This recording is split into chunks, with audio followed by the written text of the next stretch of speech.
Hi everybody, Matthew Turnage here.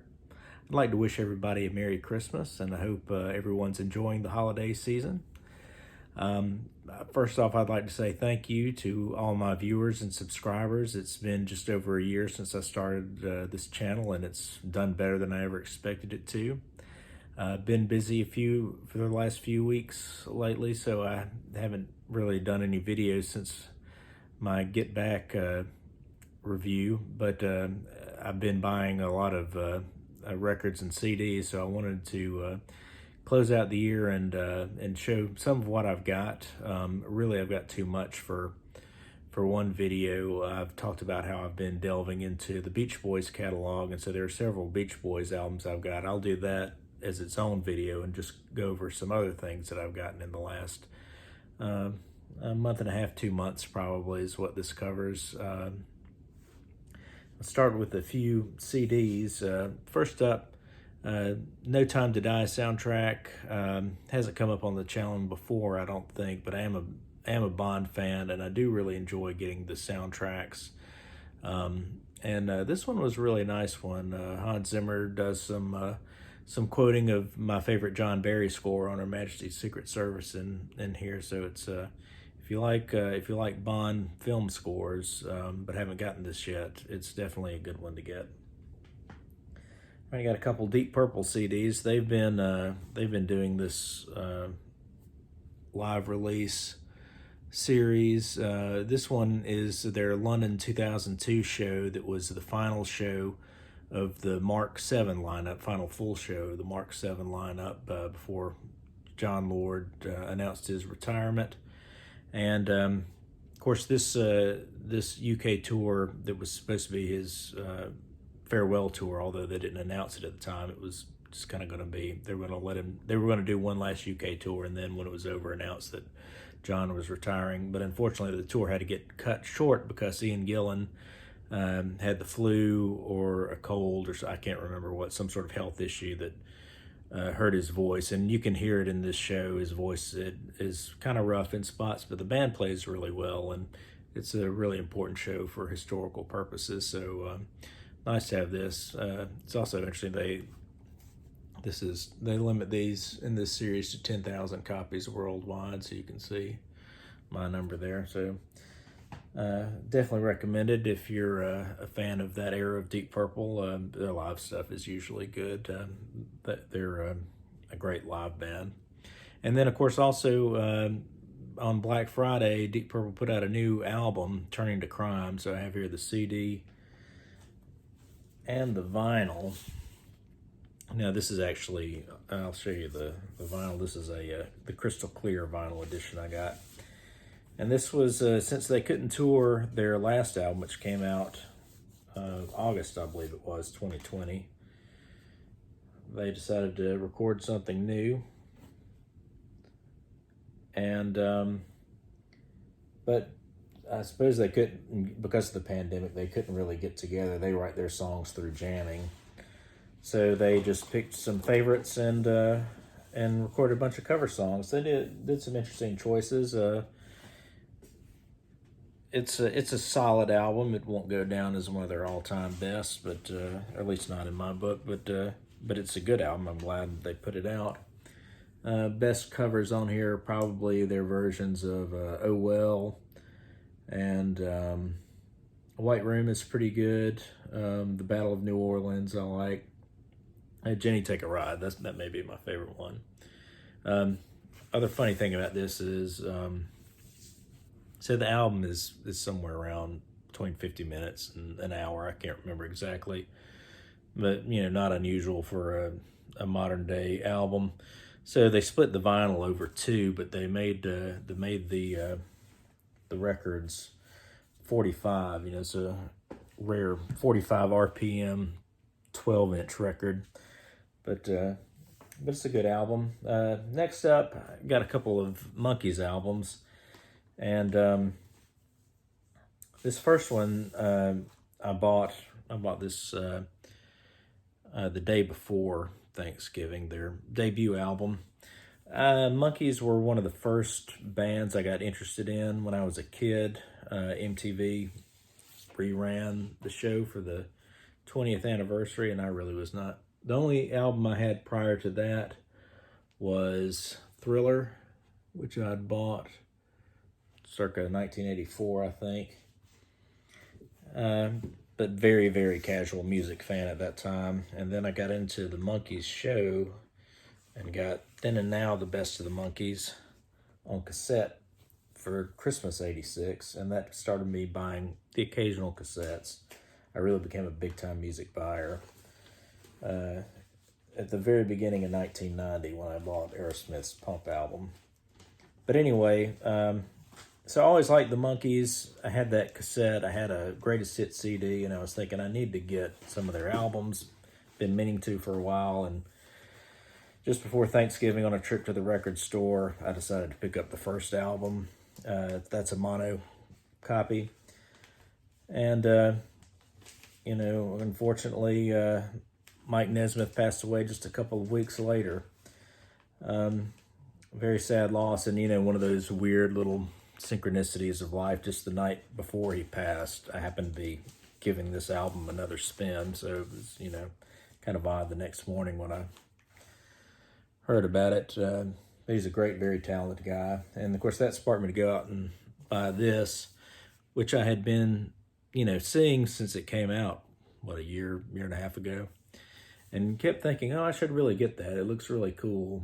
And it is. It's a great live record, great song selection. So I know I'm a little late to the party on this, but if you haven't heard it, it's definitely worth getting.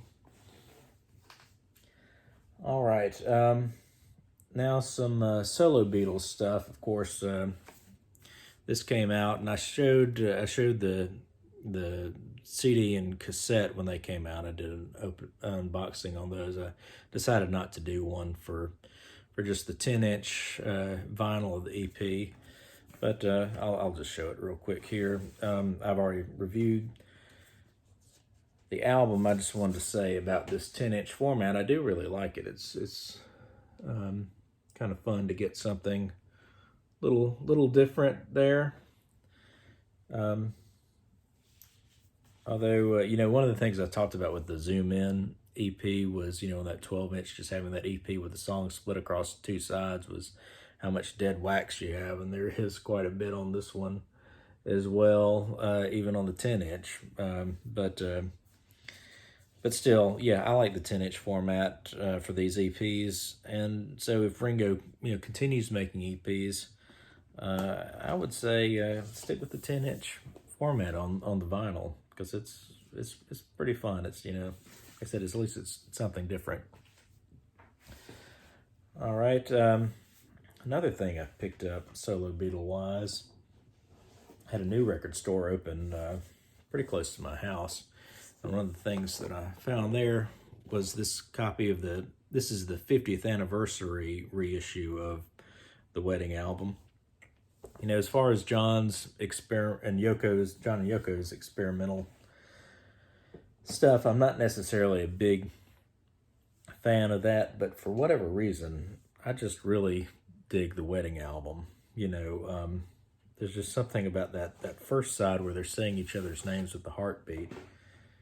When I heard about it before I ever heard the album, I thought, that's the most ridiculous thing I've ever heard of. But it's oddly fascinating listening to the variations that they go through and all that. And then, of course, side two with all the stuff from the bed-in in Amsterdam is really nice. So this was if you've not seen this one before, so this is the 50th anniversary. So it came out a couple years ago, but this was on white vinyl.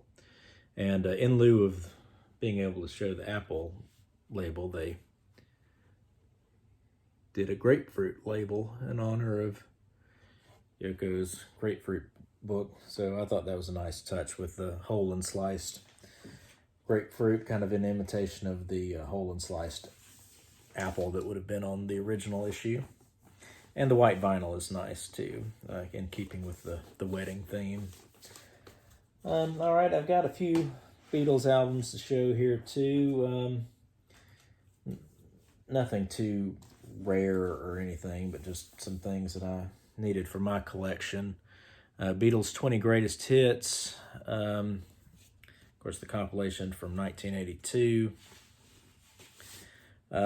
This one I just didn't have a copy. I've been trying to fill in here and there as I've had the opportunity and inclination. Those Capitol compilations from the 70s and 80s that never made it to CD. Of course, this is basically the precursor to the One album. It's the U.S. #1 hits, but somewhat notorious, at least to me, for having an edited version of Hey Jude in order to fit everything on. And then I also have their very first UK compilation here that I managed to get a copy of, a collection of Beatles oldies. In my neck of the woods, I don't see a lot of imports from this period. This is not an early pressing. This is a 70s pressing, I believe. I'll show you the label here. This is the later EMI silver and black Parlophone label. So, but like I said, I didn't have this album at all in my collection, so I was glad to be able to pick up a copy, even if it's a later pressing, just to have it. All right, and then the other one I got. I think I mentioned before in videos about I was interested in dabbling more in label variations on albums in my Beatles collection. So Beatles 65, this is an album that I had previously had, still have. This is the first pressing that I've had for some time. But I picked up this circa 1976 pressing here, and you can see how they changed the artwork. Of course, I'm sure many viewers will be familiar with how Capitol did their 60s albums. You know, this is pasted over, and so you get this white border at the top and all that. By the 76 pressings, they had changed where it was, I guess you'd call it full bleed. The artwork extends all the way out. So slightly different outer artwork here. And then, of course, the label is different. At this point, Capitol was doing this